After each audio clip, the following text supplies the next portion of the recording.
lately God has really been dealing with me in that area. He's definitely been challenging me and pushing me um, to a whole new level in Him, and worrying basically has to go.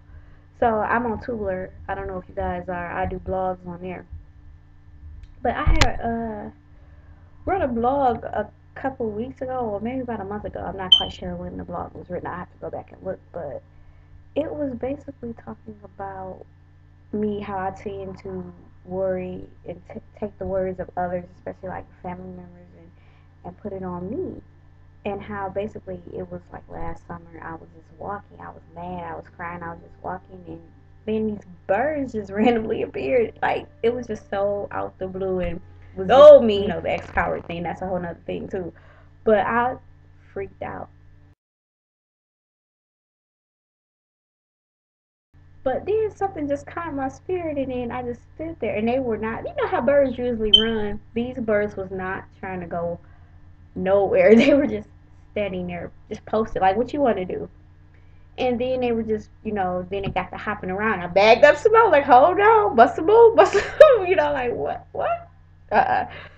So, then I just still watched them, and they were just, chilling. Then I was like, okay, so now I know they looking for food. Then the scripture came to mind: do not worry about what you eat or drink. Aren't you more valuable than the birds? The birds don't worry and that kind of stuff. That's in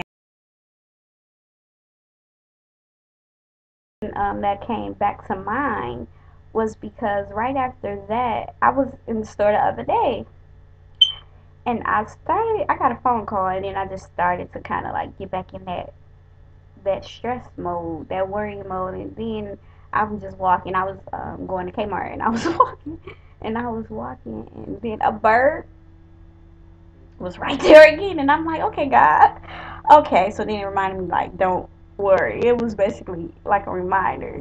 God used some of the plainest, the simplest things to kind of get you, to get focused on Him or His attention. You just got to be sensitive to the Spirit again to know what He's saying.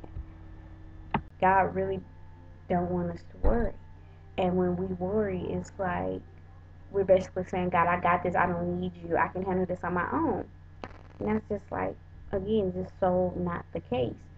So we have to learn to be sensitive to His Spirit and what He's saying. So, because any other time, it's just birds. I would have just kept walking. But then something just was like, wait. And so it's just important to not worry and just let the Lord be the Lord. He don't need no help. He don't need no supervision. He don't need you telling Him nothing. He knows your cares. He made you before you were in the womb. He knew you. And so it's just important to understand that we're gonna go through trials, we're gonna go through tribulations. God said that. God never said that, oh, we're gonna have a perfect life. That's not what His word even said. It said that if I was persecuted, you would be persecuted. But God said, take heart, I have overcome the world. He has given us tools to overcome our different situations, but we don't want to take the time to read. The Bible is the book of instruction before leaving earth. Everything you go through, everything you need to understand and how to make it through is in that book. It's like you're trying to bake a cake. You never baked this cake before, but you want to try it out. The recipe's right there, but you want to do it on your own. You think you can do it on your own. Then when it gets done, you're like, wait, this is not how it's look. It's not tasting right. What did I do wrong? Well, that instruction was right there. So that's how it is. I just encourage you to build your faith up and just stay focused on Him, and know that trials come to make us stronger.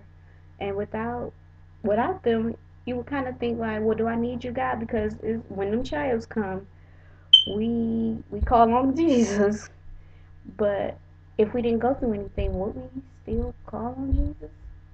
Just something to think about.